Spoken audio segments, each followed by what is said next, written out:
Stepstone presenting Vira, truly independent AI homes, 0% no other charges. போரூருக்கே இது புதுசு. at Kattupakkam Porur. என்ன நடக்குதுன்றதை நம்ம அமித்ஷாட்ட தான் கேட்கணும். எக்ஸாக்டா அவரோட கேம் பிளான் என்ன அப்படின்றது நமக்கு தெரியல. ஆனா அவர் செய்யக்கூடிய விஷயங்கள் அதிமுகவுக்கு பாதிப்பு ஏற்படுத்தக்கூடிய விஷயங்களா இருக்கு.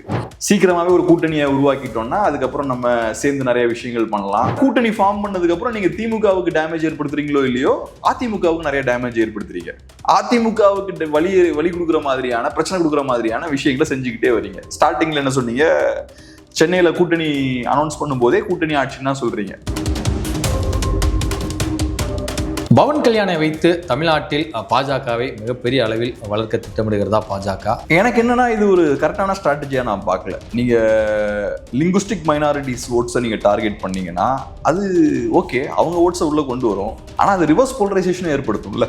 ஆடு மாடு மாநாடு வந்து நடத்த இருக்காங்க மதுரையில். இப்போ விவசாயிகள் புறக்கணிக்கப்படுறாங்க, கிராமங்கள் புறக்கணிக்கப்படுது. ஸோ அப்படி இருக்கும்போது கிராமங்களை ஃபோக்கஸ் பண்ணி, விவசாயிகளை ஃபோக்கஸ் பண்ணி, இயற்கையை ஃபோக்கஸ் பண்ணி நிறைய விஷயங்கள் அவங்க பண்றாங்க. இப்போ நம்ம ஒன்று புரிஞ்சுக்க வேண்டிய விஷயம் என்னன்னா, என்டிகேவோட கோர் பாலிடிக்ஸே பார்த்தோம்னா தமிழ் தேசியம் தான்.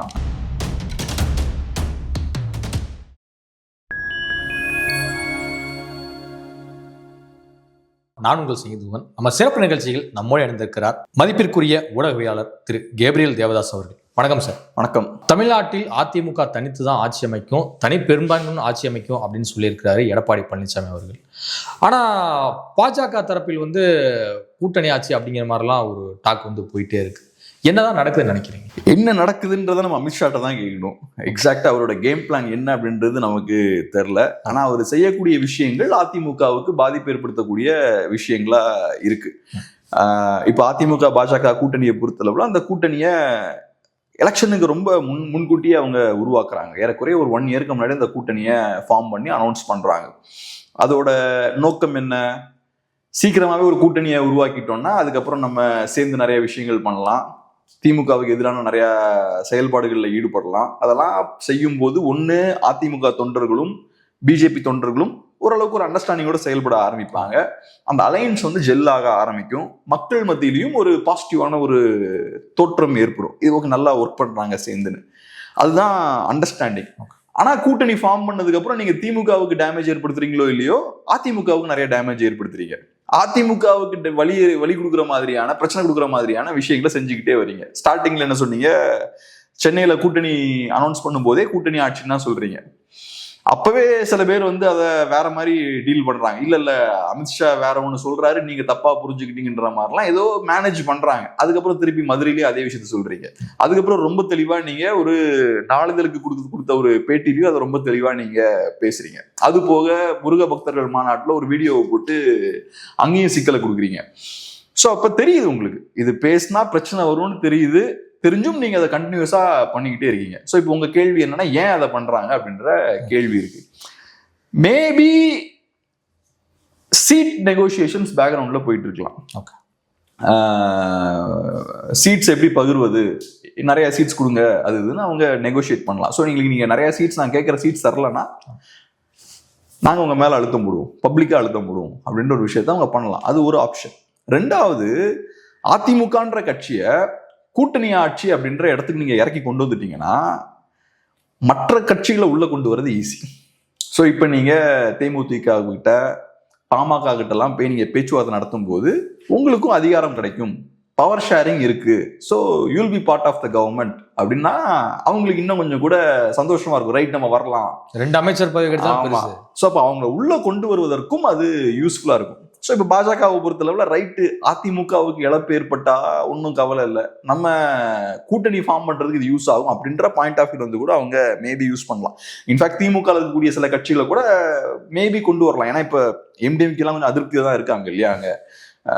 இன்ஃபேக்ட் இன்னைக்கு வைகோ அவர்கள் வந்து அறிவாலயத்தில் ஸ்டாலினா பார்த்துருக்காரு.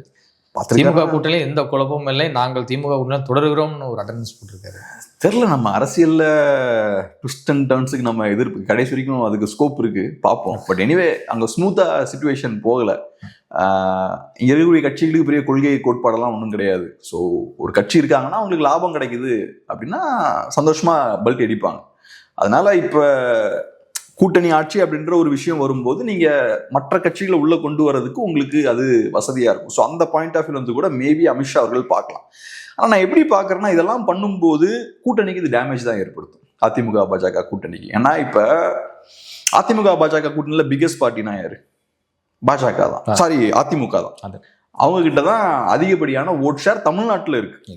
அப்படி இருக்கும்போது 2026 அதிகப்படியான வேலையை யார் செய்ய வேண்டியிருக்கும்? அதிமுக தான். நிறைய ஓட்ஸை உள்ள கொண்டு வர வேண்டிய அந்த வேலை அதிமுகவோட வேலை. குறைஞ்சது 25-30% ஓட்ஸ் வந்து மினிமம் அவங்க உள்ள கொண்டு வர வேண்டியிருக்கும். அந்த வேலையை அவங்க சரியா செய்யணும்னா மக்கள் அதிமுகவை ஒரு ஸ்ட்ராங்கான பார்ட்டியா பார்க்கணும். இந்த கூட்டணிக்குள்ள குழப்பம் இல்லை அப்படின்ற ஒரு பார்வையும் மக்களுக்கு ஏற்படும். அப்பதான் அதிமுகனால அவங்க செய்ய வேண்டிய வேலையை கரெக்டா செய்ய முடியும். நீங்க கூட்டணி ஆட்சி அது இதெல்லாம் கொண்டு வந்தீங்கன்னா அதிமுக பலவீனமா இருக்கு அப்படின்ற ஒரு தோற்றத்தை தான் மக்கள் மத்தியில ஏற்படுத்தும். அப்படி அந்த தோற்றத்தை ஏற்படுத்தியாச்சுன்னா ஒண்ணு கூட்டணிக்கு ஓட்டு வராது, ரெண்டாவது அதிமுக ஓட்ஸ் பாஜகவுக்கும் டிரான்ஸ்பர் ஆகாது. ஏன்னா அதிமுக தொண்டர்கள் எப்படி பார்ப்பாங்க, நம்ம கட்சி பெரிய கட்சி, நம்ம கட்சிக்கு இவ்வளவு பிரச்சனையை குறைச்சலை கொடுத்துக்கிட்டு இருக்காங்க, நம்ம எதுக்கு இந்த கட்சிக்கு ஓட் போடணும்னு பார்ப்பாங்க. ஸோ களத்துல ஓட்ஸ் வந்து உங்களுக்கு டிரான்ஸ்பர் ஆகாது. ஸோ அதனால இதெல்லாம் தெரியும் அமித்ஷா, கண்டிப்பா இதெல்லாம் தெரியும், தெரிஞ்சுதான் இதெல்லாம் பண்றாரு.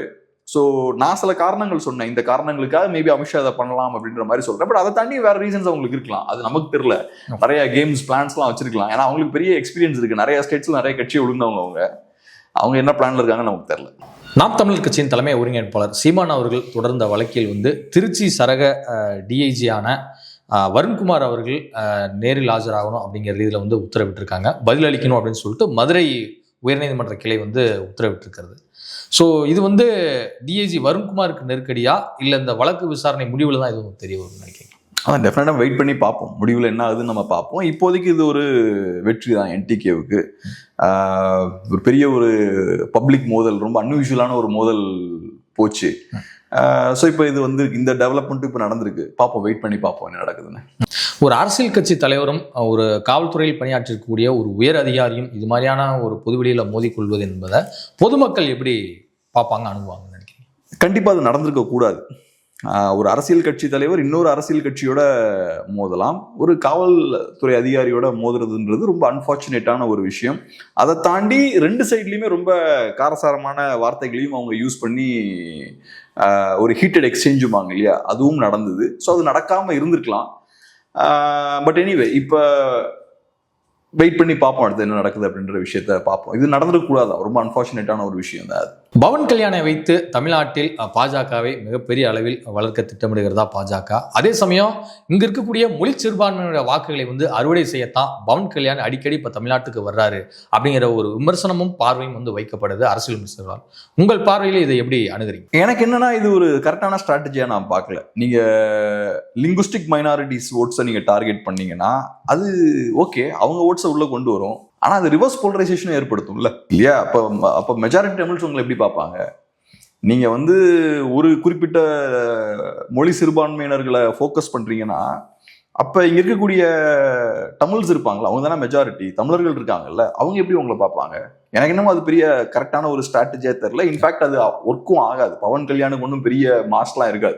மேபி நீங்க சொல்ற மாதிரி நமக்கு தெரியல, நான் பெரிய பவன் கல்யாண பெரிய ஸ்டாரா பார்த்தது கிடையாது. என் ஃப்ரெண்ட்ஸும் இது வரைக்கும் அவரோட படத்துக்கு போவோம்னா சொல்லி நான் கேள்விப்பட்டது கிடையாது. இன்ஃபேக்ட் அவரோட படம் எதுவும் நான் பார்த்ததும் கிடையாது. பட் மேபி இங்க இருக்கக்கூடிய மொழி சிறுபான்மை இன மக்களுக்கு அவர் ஒரு பெரிய ஸ்டாரா இருக்கலாம். பட் அதான் நீங்க அவங்கள ஃபோக்கஸ் பண்ணி பாலிடிக்ஸ் பண்ணீங்கன்னா நீங்க மெஜாரிட்டியோட சப்போர்ட்டை கெயின் பண்ண முடியாது இல்லையா? எனக்கு என்னமோ அது பெரிய கரெக்டான ஸ்ட்ராட்டஜியா தெரியல. அது ஒண்ணு. ரெண்டாவது, நீங்க எலெக்ஷன்ல நல்லா பெர்ஃபார்ம் பண்ணணும்னா இந்த மாதிரி ஜிமிக்கி வேலைகள் எல்லாம் உங்களை பெருசா ரொம்ப தூரம் கொண்டு போய் விடாது. நீங்க தமிழ் மக்களுக்கான அரசியலை கையில் எடுக்கணும். தமிழ் மக்களோட தேவை என்ன, தமிழ் மக்களோட பிரச்சனைகள் என்ன, அதுக்கான தீர்வுகள் என்ன, அந்த தீர்வுகளை எப்படி நம்ம போய் அடையலாம்.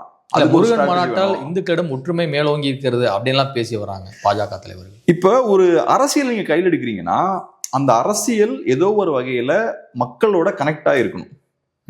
இப்ப நீங்க முருக பக்தர்கள் மாநாட்டை கையில் எடுக்கிறீங்கன்னா அது ஏதோ ஒரு வகையில என்னோட பிரச்சனைகளை அது வெளிப்படுத்தக்கூடிய ஒரு விஷயமா இருக்கணும், என்னோட பிரச்சனைகளுக்கான ஒரு தீர்வா இருக்கணும். அப்பதானே நான் கனெக்ட் ஆவேன் இல்லையா? இப்போ நான் எதுக்கு இதோட நான் கனெக்ட் ஆகணும்? இப்போ பெரிய கூட்டத்தை அது மொபிலைஸ் பண்ணுச்சு.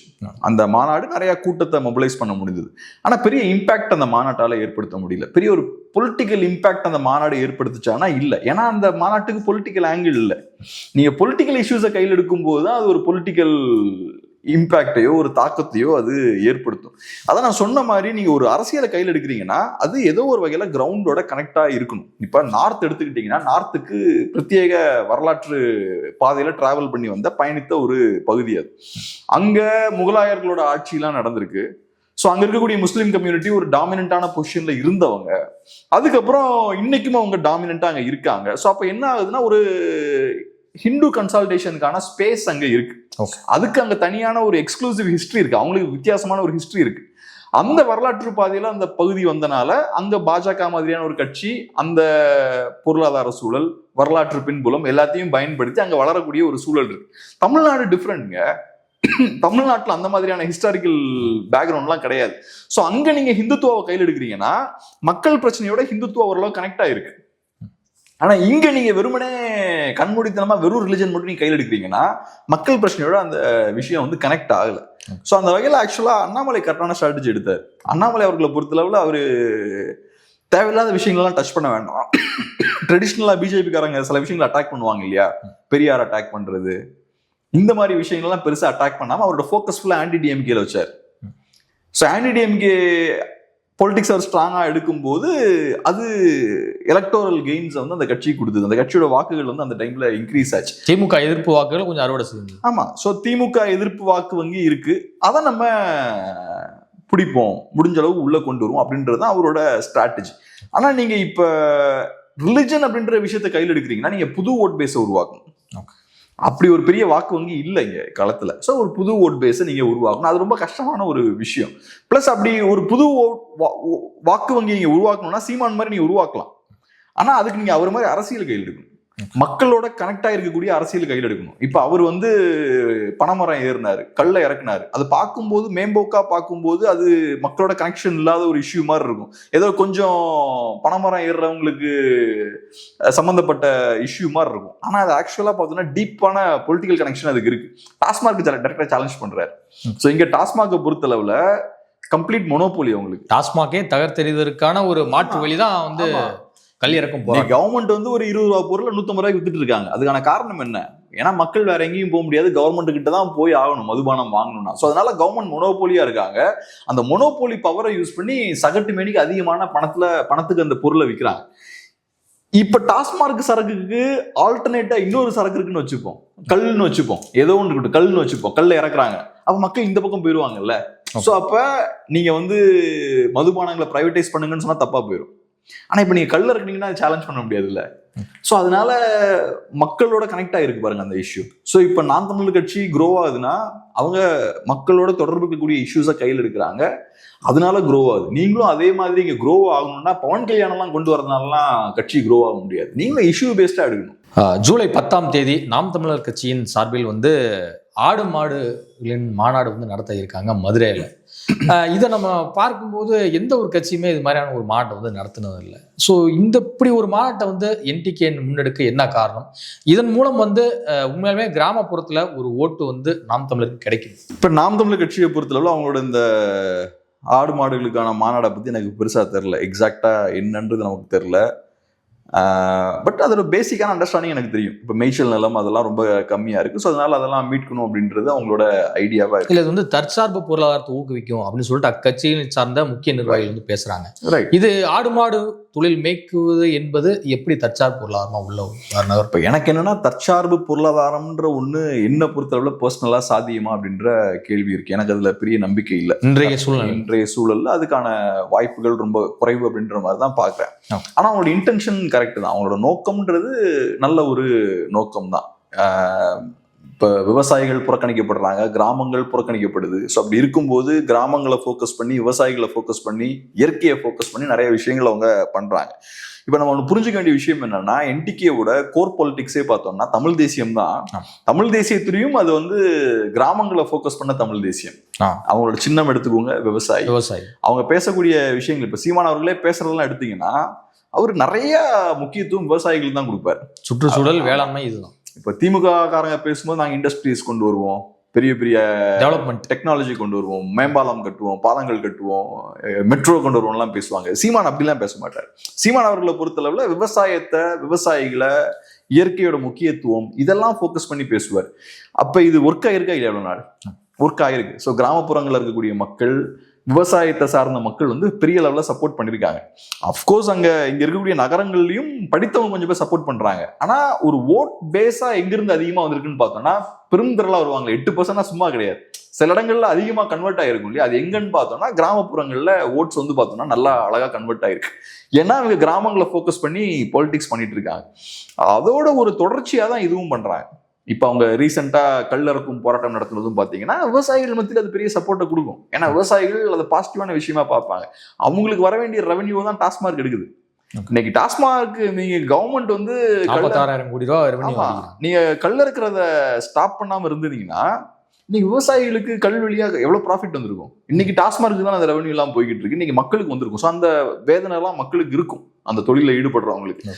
அதே மாதிரி இன்னைக்கு நீங்க மாடு நடத்துறீங்கன்னா அதுவும் யாரை ஃபோக்கஸ் பண்ணி? கிராமப்புற மக்கள், விவசாயிகளை ஃபோக்கஸ் பண்ணி தான் இல்லையா? நகரங்கள்ல இருக்கவங்க ஏன் ஆடு மாடுல மேய்க்க போறாங்க? ஸோ இப்ப சீமானவர்கள் போது அவரோட பாலிடிக்ஸ்ல அவர் தெளிவா இருக்கார். இயற்கை, மண், வேளாண்மை,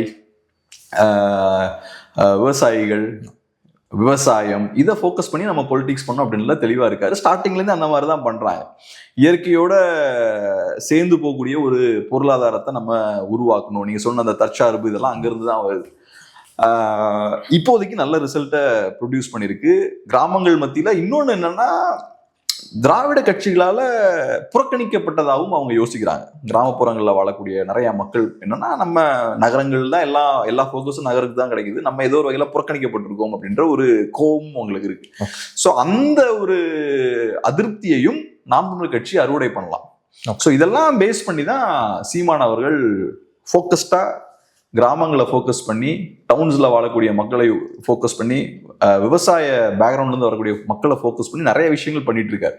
அதுல இதுவும் ஒரு விஷயம். இதுவரை உங்கள் பல்வேறு கருத்துக்கள் நோட் பண்ணி நன்றி சார். நன்றி.